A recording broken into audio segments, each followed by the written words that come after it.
Tinder, OkCupid, Match.com. So many different dating apps these days. Hi guys, welcome to another episode of Single Princess Problems. Today, I figured we'd go into talking about the different dating apps I have used or am currently on. I like to consider myself a bit of a dating expert by now. I'm 4 years of being single, so I've tried a lot of different dating apps. When I first became single, I decided to jump right in and try eHarmony, which is probably one of the more hardcore dating apps. There's a very extensive online profiling they do of you. You have to answer all these questions.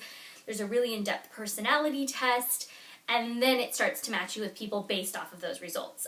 This is a paid membership one, so I paid money to be a part of it for 6 months. While I can understand the draw to it when you're looking for a serious relationship, this probably wasn't the best step to take right out of the gate of being single, when I really wasn't used to the whole dating scene yet. I wasn't looking for something serious right away, so maybe it was just bad timing.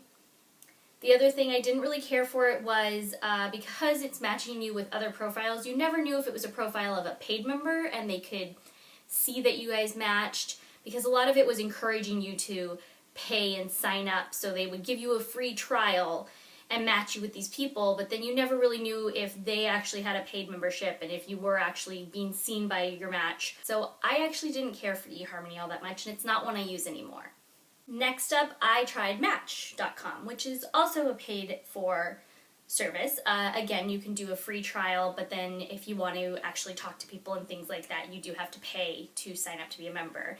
And while Match was a little more hip and trendy than eHarmony was a little less in the profiling category of needing these personality tests and things like that, again, it was very overwhelming for me. You were getting matched with at least 7 new matches every day, so you're constantly having to be there and sift through these matches. And, you know, these profiles sometimes can be a lot to read, so you're spending a lot of time just trying to figure out if there's someone that you would actually match with.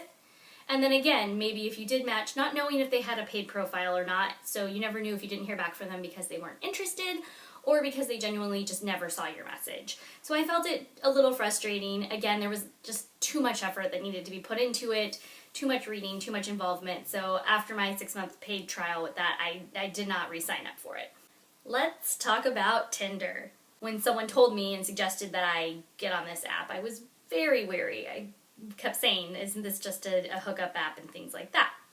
And it took her a couple conversations to convince me that, you know, you sift through your matches and you can decide where you want to go with it, whether you do want to use it as a mainly hookup app or do you want to find some dates out of it. She actually had been dating someone for quite a while on it, so there was a success story of it right in front of me. Tinder, everything's rapid.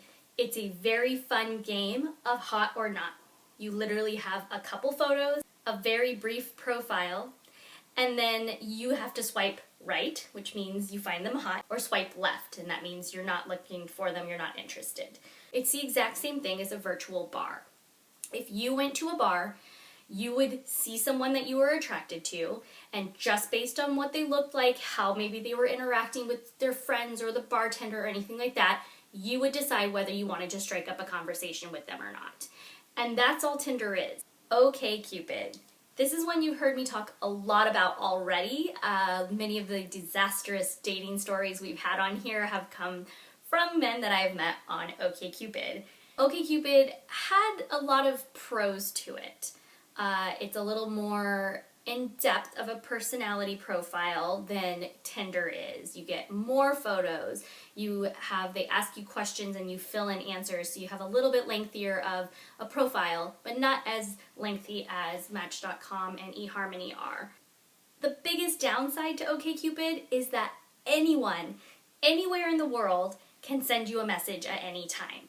You don't have to match with them first, you don't have to like each other, nothing like that. Literally, you have no control over who sends you messages. When you're a female and you're being messaged by men all over the world all the time.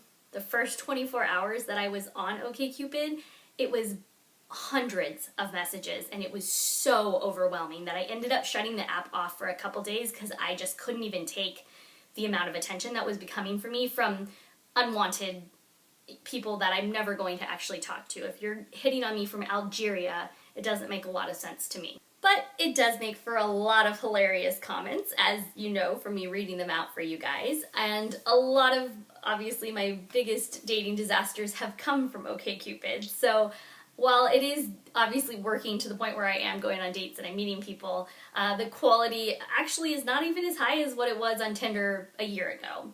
I think Tinder's gone down a little bit recently and the quality's not as high as it used to be. So there's, pros and cons to all of these apps.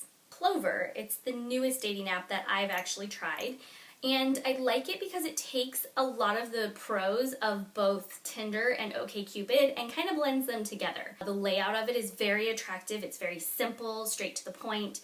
You get a lot of photo options, a very small profile information, and it just has a great way of you need to match up with someone prior to being able to start a conversation with them.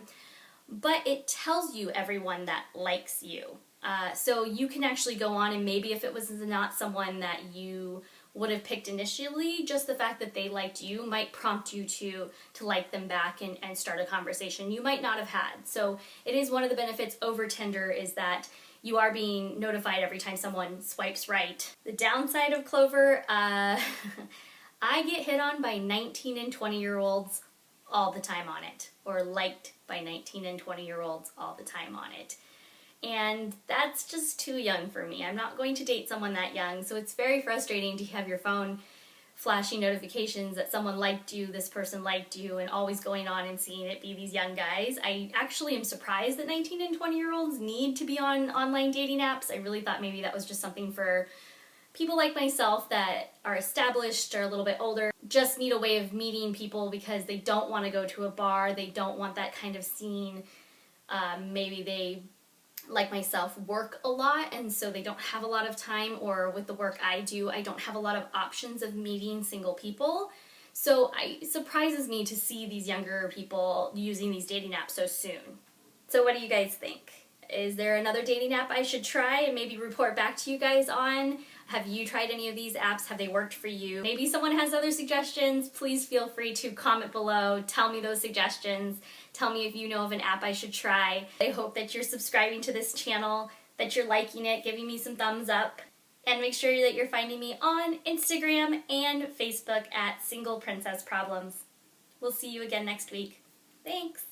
Why, yes, that is a lightsaber on my neck. Jedi all the way.